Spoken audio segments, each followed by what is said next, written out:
하나님의 말씀을 교독하겠습니다. 사도행전 14장 19절부터 28절까지 19절부터 28절까지 교독합니다.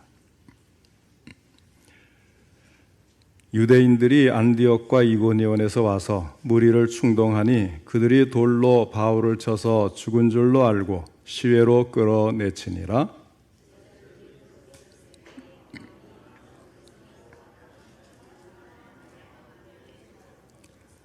복음을 그 성에서 전하여 많은 사람을 제자로 삼고 루스드라와 이고니온과 안디옥으로 돌아가서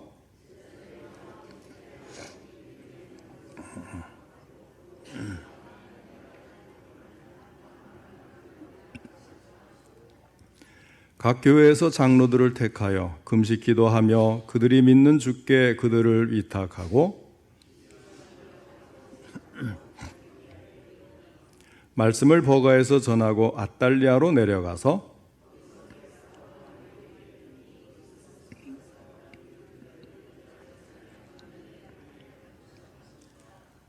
그들이 이르러 교회를 모아 하나님이 함께 행하신 모든 일과 이방인들에게 믿음의 문을 여신 것을 보고하고 아멘. 오늘 오후에는 1차 선교여행의 종결이라는 제목으로 함께 말씀을 듣겠습니다. 먼저 하나님께 기도드리겠습니다.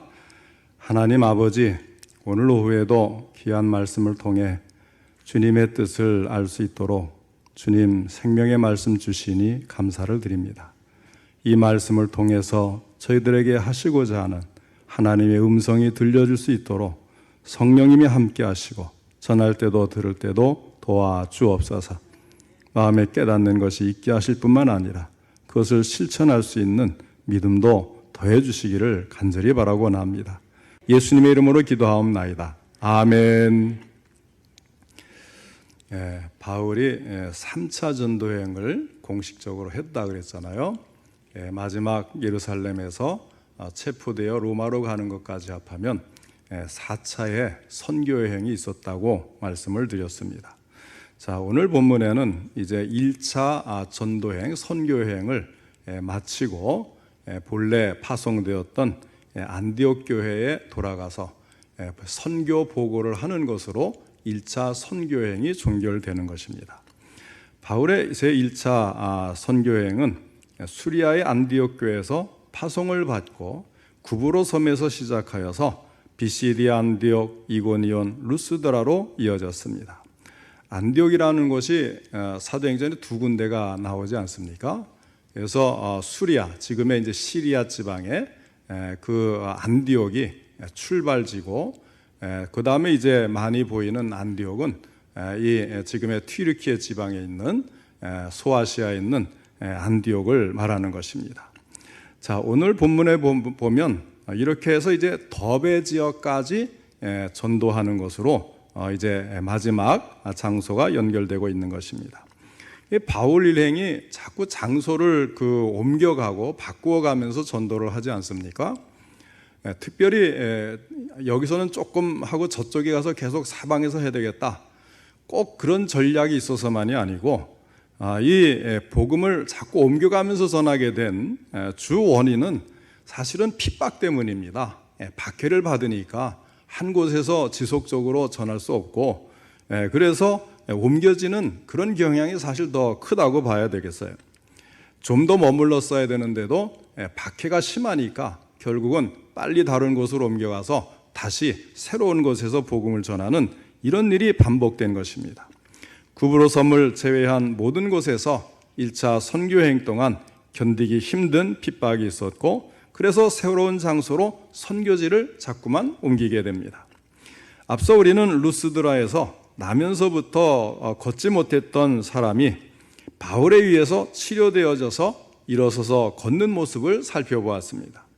그러자 루스드라 사람들은 바울과 바나바 두 사람을 인간으로 온 신처럼 생각하면서 제사까지 지내려고 했던 것을 보았습니다.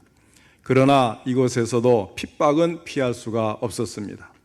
오늘 말씀을 통해서 하나님 나라의 일꾼이 가져야 될 자세에 대하여 몇 가지 교훈을 더 생각하면서 함께 은혜 받기를 원합니다.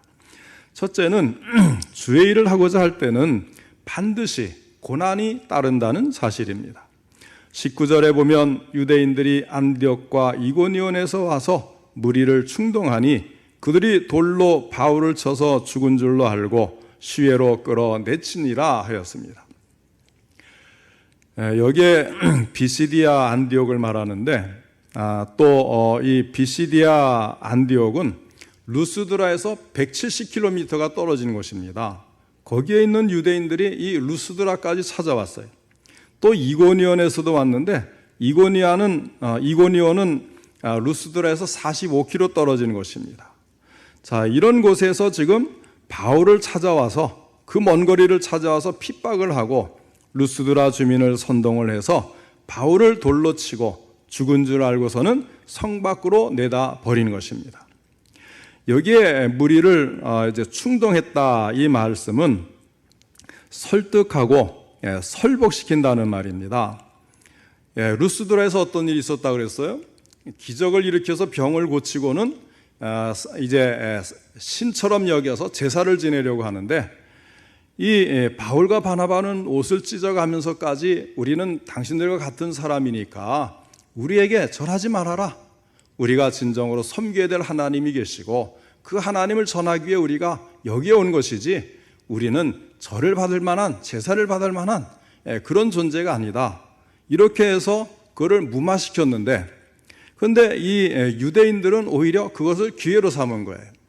그래서 루스드 사람들은 그들에게 설득을 당하고 보니까 자기들의 신을 무시한 것 같거든요.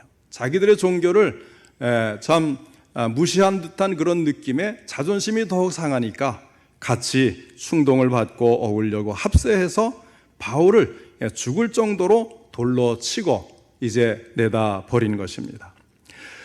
바울 일행은 열심히 전도했습니다. 핍박받으면서 또 어떤 때는 피해 다니면서 전도하고 또 전도했습니다. 그 결과 복음의 놀라운 확장을 가져왔고 그 과정 속에서 여러 가지 기적들이 나타났습니다. 사람들은 기적을 보면서 사도들에게 영광을 돌리려 했지만 그때마다 사도들은 오직 하나님께만 영광을 돌렸습니다. 얼마나 충성스러운 일꾼들입니까? 그들이 축복받을 만하지 않겠습니까?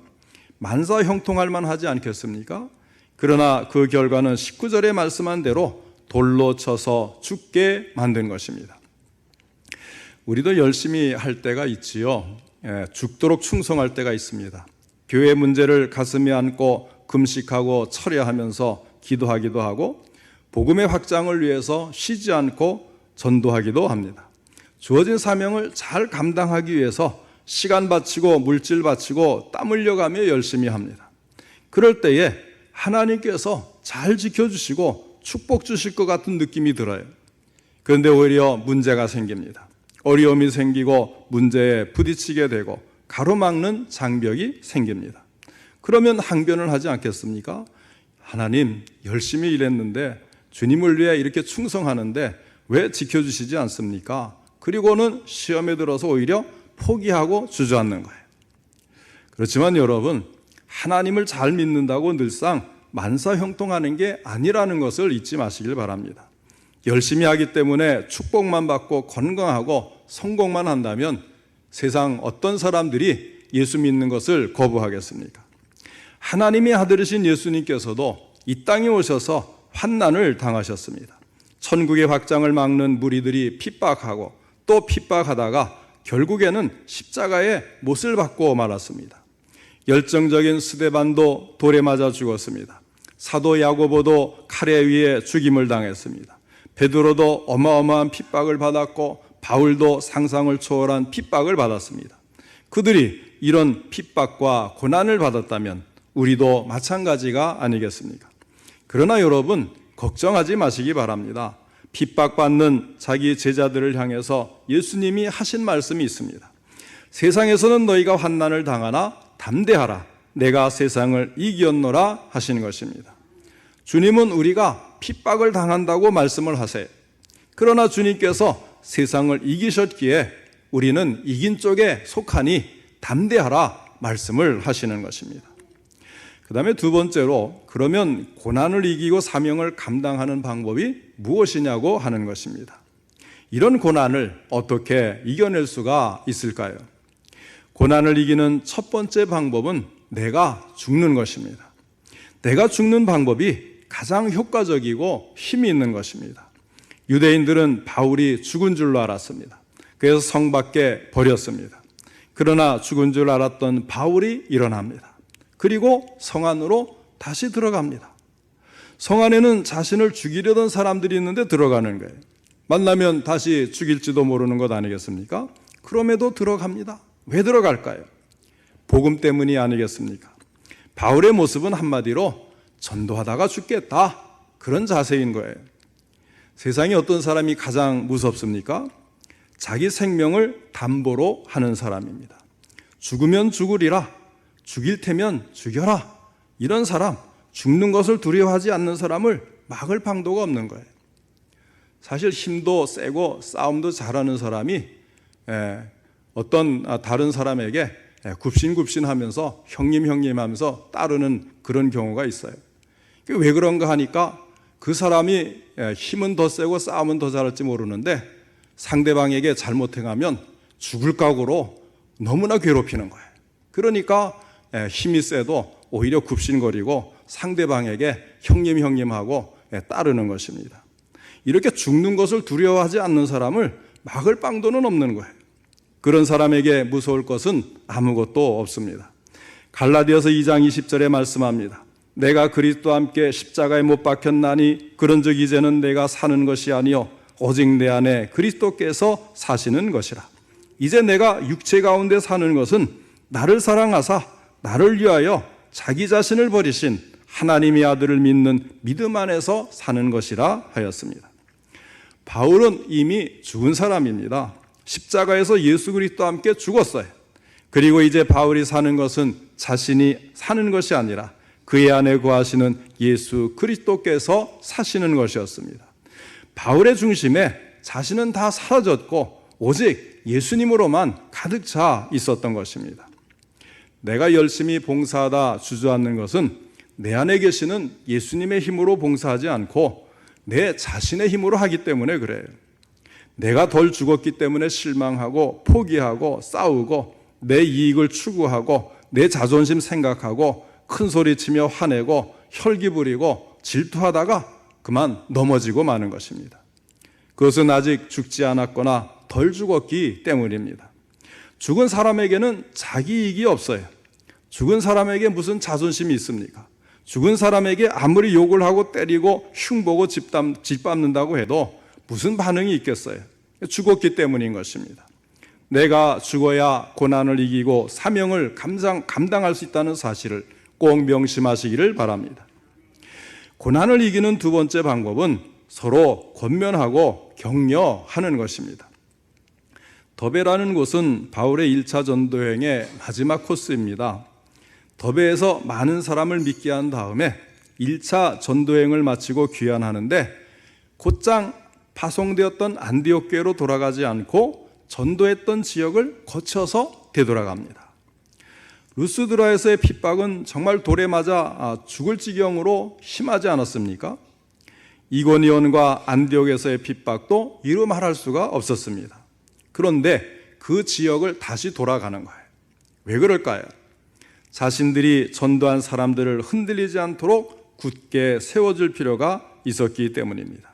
이를 위해서는 그들 교회의 지도자들을 세워서 교회가 든든히 서 나가도록 할 필요가 있었기 때문에 이 일을 위해서 그 핍박받고 쫓겨났던 곳을 다시 찾아가는 거예요.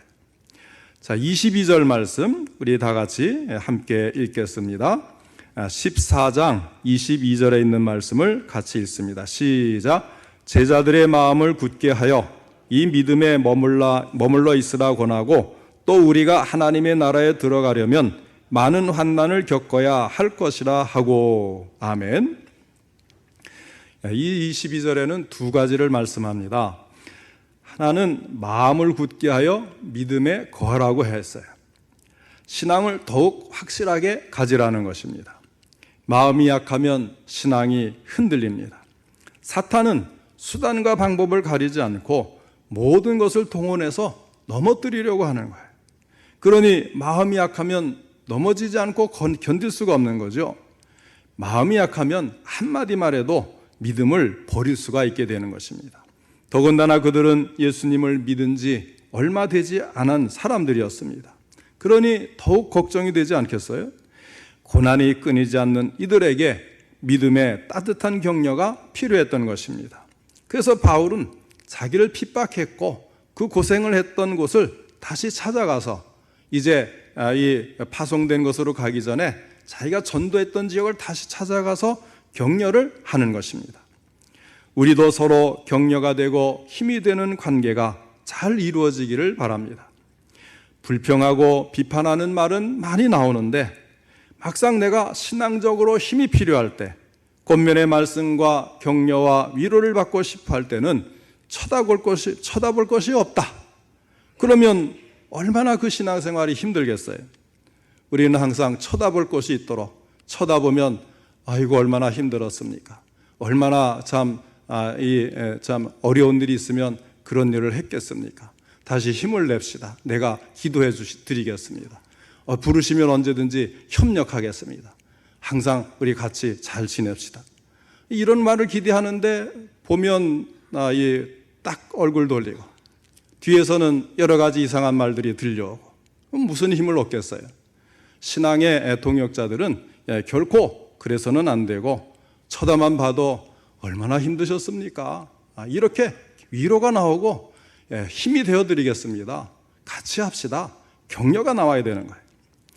바울이 22절에서 말하는 두 번째 내용은 하나님 나라에 들어가려면 많은 환난을 겪어야 한다고 말을 했습니다. 바꾸어 말하면 환난 없는 신앙생활은 없다는 뜻입니다. 신앙생활은 많은 환난을 동반합니다. 신앙생활은 영적인 전쟁입니다. 그래서 악한 사탄은 끊임없이 유혹하고 핍박을 합니다. 힘든 환난을 끊임없이 제공을 하니 더 힘들 수밖에 없는 것입니다. 그런데 이미 이런 환난을 만났고 신앙으로 이겨내고 있는 사람이 신앙생활에는 원래 그렇게 환난이 많은 것입니다. 그러면서 그러나 하나님이 도우셔서 이렇게 잘 이겨내고 기쁘게 감당할 수 있는 것이다. 이렇게 말을 해준다면 얼마나 큰 위로가 되겠어요. 신앙생활에는 믿음이 좋아도 환난이 있는 것이구나. 또 그것을 이겨내니 저렇게 아름다운 모습이 되는구나. 참 그 신앙의 모습과 그 힘든 일에도 불구하고 한 번도 흔들리지 않고 한결같이 꾸준하게 섬기는 모습을 보니까 정말 아름답구나. 나도 저런 모습으로 신앙생활을 해야지. 이렇게 격려가 되고 힘이 되는 그런 사람이 되어야 하지 않겠어요? 그런 식으로 격려하는 것이 사실 우리에게 얼마나 필요하겠습니까? 오히려 이런 어려운 일을 겪을 때 참 우리의 신앙은 정직해지고 능력 있는 신앙이 가능하구나. 우리가 그런 과정을 거쳐야 변화를 받는 신앙이 되는구나 깨닫는 마음이 될 것입니다. 그리스도 예수 안에서 경건하게 살고자 하는 태도를 이 세상은 용인하지를 않습니다. 반드시 어려움을 겪게 만들고 박해를 하는 것입니다. 경건에서 벗어나도록 공작을 하는 거예요. 사실 세상에 고난과 환난을 기뻐할 사람이 어디 있겠어요? 그러나 여러분, 환난의 정확한 성격을 확실히 이해하고 넘어가야 합니다. 고난, 환난은 그 자체가 괴로운 것입니다. 그러나 그것이 천국 가는 좁은 길이고 좁은 길을 걷는 사람만이 세상을 이기고 변화시킬 수 있다는 사실을 기억하시기를 바랍니다. 그 다음에 고난을 이기는 세 번째 방법은 주께 맡기는 것입니다. 23절에 각 교회에서 장로들을 택하여 금식 기도하며 그들이 믿는 주께 그들을 위탁하고 하였습니다. 교회마다 장로들을 택해서 교회를 잘 보도록 권면을 했어요. 그런데 그 다음의 말씀이 중요합니다.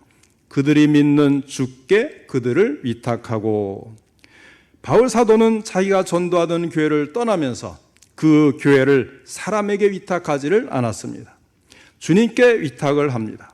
가장 안전한 것은 뭐니 해도 미쁘고 복되신 주님께 맡기고 부탁하는 것입니다. 주님은 미쁘시기 때문에 부탁을 드리면, 말씀을 드리면 그냥 외면하지를 않습니다. 우리의 어떤 부탁도 들어주시는 하나님이심을 믿으시고, 금년에도 앞으로도 믿음에 흔들리지 마시고 어떤 힘든 일도 주님의 도우심을 받아 잘 이겨내는 일꾼들이 되시기를 바랍니다. 이제 바울과 바나바 그리고 그의 선교팀 일행은 배를 타고 처음에 자기들을 선교사로 파송했던 안디옥 교회로 돌아와서 선교 보고를 함으로 1차 선교 여행을 마치게 됩니다. 26절, 27절도 다시 한번 같이 읽겠습니다. 26절, 27절 시작. 거기서 배 타고 안디옥에 이르니 이곳은 두 사도가 이룬 그 일을 위하여 전에 하나님의 은혜에 부탁하던 곳이라. 그들이 이르러 교회를 모아 하나님이 함께 행하신 모든 일과 이방인들에게 믿음의 문을 여신 것을 보고하고 아멘. 이 선교 보고는 사실 사도 바울의 신앙 고백이라고 할 수가 있습니다. 사도의 고백이 무엇이었습니까? 그는 많은 일을 하고도 자신이 이런 일을 이루었다고 하지를 않았습니다. 다만 주님이 함께 하셔서 이런 일을 이루셨다고 보고를 하고 있는 것입니다. 하나님이 함께 행하신 모든 일이라고 하였습니다. 이방인들에게 믿음을 여신 것이라고 하였습니다. 그들이 많은 고생과 수고 끝에 선교여행을 성공적으로 마치고 돌아왔지만 어디까지나 그 모든 일의 주체는 하나님이셨습니다. 그는 하나님 제일주의의 사람이었던 것입니다. 그가 이런 믿음으로 무장하였기에 성도들을 말씀으로 양육하였고 고난을 가르쳤고 교회를 조직하되 진정으로 교회에 덕을 세우고 성도를 바로 인도할 수 있는 사람들을 장로로 선택하여 세울 수가 있었습니다. 사랑하는 성도 여러분, 오늘의 말씀 중에 꼭 기억할 것이 바로 이것입니다. 자기가 이루고도 하나님께 영광을 돌리고 하나님을 찬양하는 바울의 간증과 고백을 배워야 하겠습니다. 하나님께 모든 영광을 돌리는 믿음만이 참 믿음이라 할 수 있습니다. 우리 모두 이런 믿음의 사람들이 되어서 겸손하게 주님을 위해 헌신하고 교회를 부흥시키는 하나님의 일꾼들이 될 수 있기를 주님의 이름으로 축원합니다. 기도하겠습니다. 사랑과 은혜가 풍성하신 하나님 아버지, 오늘도 주신 말씀을 통해서 사도들이 어떻게 그 어려운 복음 전파에 아버지의 온 힘을 다하여 행하고 아버지 매 순간 하나님의 도우심으로 잘 해결받고 많은 교회를 세울 수 있었는지 다시금 저희들에게 가르쳐 주시니 감사를 드립니다. 하나님 아버지, 우리가 아무리 열심히 하고 잘 하려고 해도 때로 사탄 마귀는 시기함으로 우리를 어려움에 빠뜨리고 또는 낭망하고 실망하게 만드는 일들이 끊임없이 우리를 찾아오지만 하나님 아버지, 예수님께서 이기셨다고 내가 도와주시겠다고 약속하시는 말씀을 잊지 않게 하여 주시옵소서. 또는 사람이 알아주지 못해도 하나님이 알아주시고 인정해 주시는 일이라면 우리가 목숨도 바쳐도 괜찮다고 아버지 하나님 다짐을 하고 아버지 어떤 일에도 흔들림 없이 끝까지 사명을 감당하는 우리 모든 성도님들 되게 하여 주시옵소서. 자신이 맡은 직분 사람이 준 것이 아니고 하나님이 주셔서 나에게 맡기셨으니 하나님을 바라보고 기쁨으로 끝까지 감당해서 주의 뜻을 이루겠다고 결심하는 우리 모든 성도님들 되게 하시고 이것을 이룰 수 있도록 성령 충만을 주시고 항상 동행하여 도와주시옵소서. 하나님 아버지, 또 이 땅에 사는 동안 너무 힘들어 지치지 않도록 우리 성도님들의 길을 인도하시고 아버지 한 복도 내려 주시옵시고 즐겁고 기쁘고 행복한 일도 많이 만날 수 있도록 은혜를 베풀어 주시옵소서. 예수님의 이름으로 기도하옵나이다. 아멘.